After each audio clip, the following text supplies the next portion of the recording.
Assalamualaikum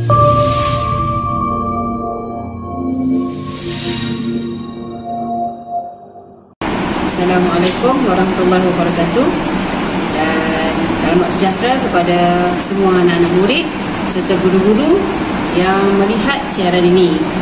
Baiklah, saya ingin mengajar pembelajaran peribahasa dalam bahasa Melayu.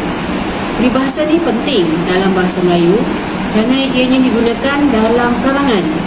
Dia dikategorikan sebagai kata-kata hikmah dalam bentuk keindahan bahasa dalam karangan.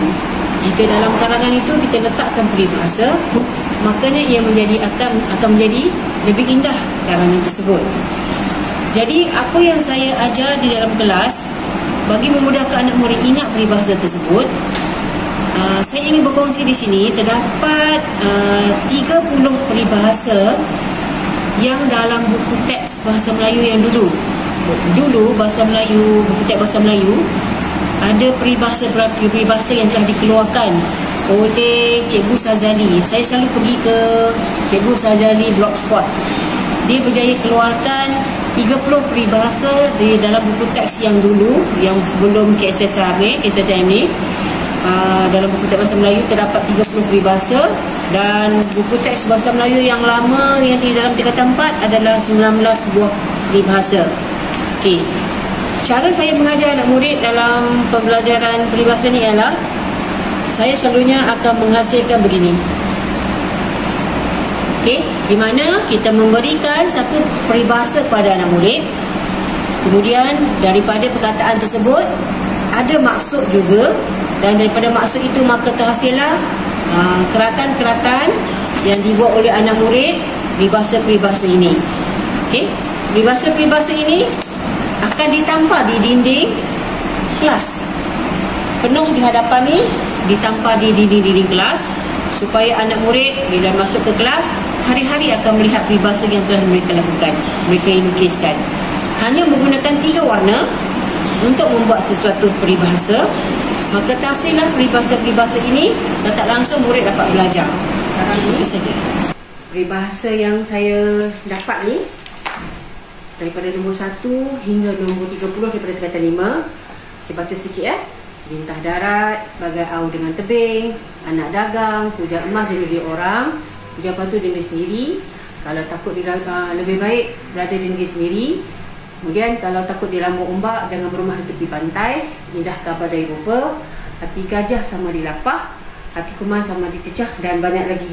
Nanti saya akan tunjuk melalui PowerPoint senarai peribahasa tersebut. Okey, apa yang saya buat dengan anak murid ialah senarai semua peribahasa ni semua murid akan dapat secara berkumpulan. Jadi menggunakan kertas A4 recycle, okey, saya berjaya membuatkan anak murid menghasilkan keratan-keratan peribahasa ini. Okey, hanya menggunakan 3 warna. Jadi kertas kita tak payah kertas yang kosong depan belakang, kita recycle kertas itu. Jadi kita bahagikan kepada 2 bahagian. Okey, kemudian kita gunting dia.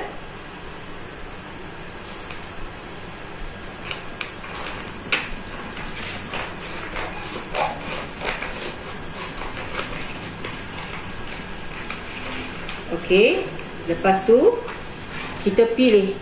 Kalau misalnya dalam kelas tu ada 20 orang murid, saya akan pecahkan kepada 4 kumpulan. Ada kala secara berkumpulan, ada kala secara individu. Jadi dalam hal ini secara individu lah. Jadi kita pilih dalam banyak-banyak peribahasa ni, kita pilih satu. Saya pilih kacang lupakan kulit. Okey, kita tengok hasil yang kita buat. Saya selalu maklumkan pada anak murid, apabila hendak membuat lukisan peribahasa ni, hendaklah membuat bingkai. Jadi hanya menggunakan 3 warna saja, tak perlu warna-warni, 3 warna saja, dan pilihan warna tu ada di dalam bekas pensel kita yang kita sedia ada, tak perlu pensel warna pun. Jadi kita akan melukis. Sampai sini saja. Baiklah, kita mula membuat bingkai.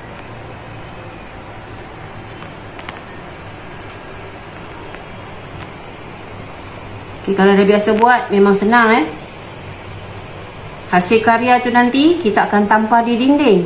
Jadi anak murid dapat melihat peribahasa-peribahasa yang telah dia buat. Okey. Setelah kita buat bingkai, lepas tu saya kata tadi seperti kacang lupakan kulit kan. Kacang lupakan kulit nombor 9. Okey. Jadi kita tulis dulu peribahasa tersebut. Seperti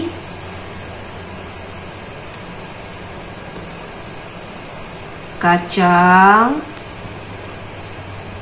lupakan kulit.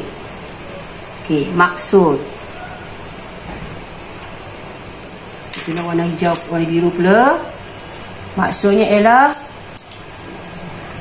orang yang mudah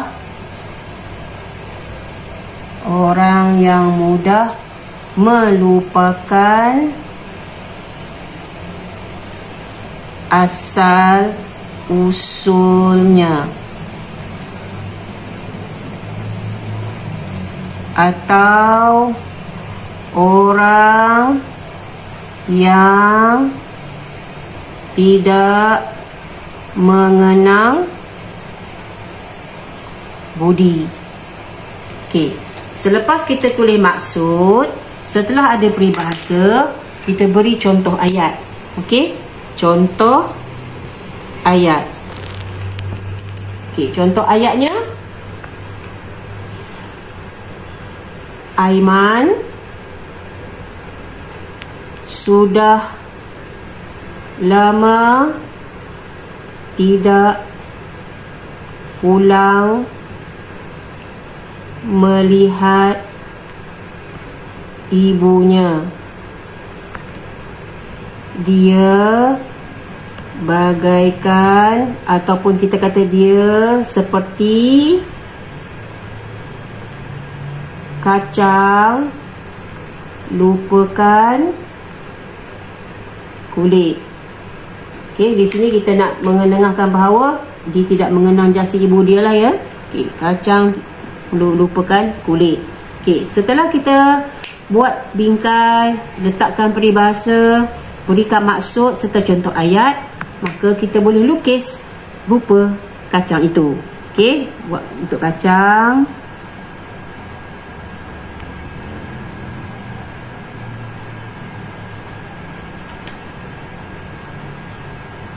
Okey, dan kacang yang kosong. Ikut kreativiti masing-masing lah. Di situ anak murid boleh teroka kemampuan, kebolehan diri dia. Okey. Okey, kepada sini. Anak panah. Okey. Kalau kata kita letak tutup ada gambar saja, anak boleh teka kacang dan kacang kosong. Jadi dia akan jadi seperti kacang lupakan kulit. Itu saja.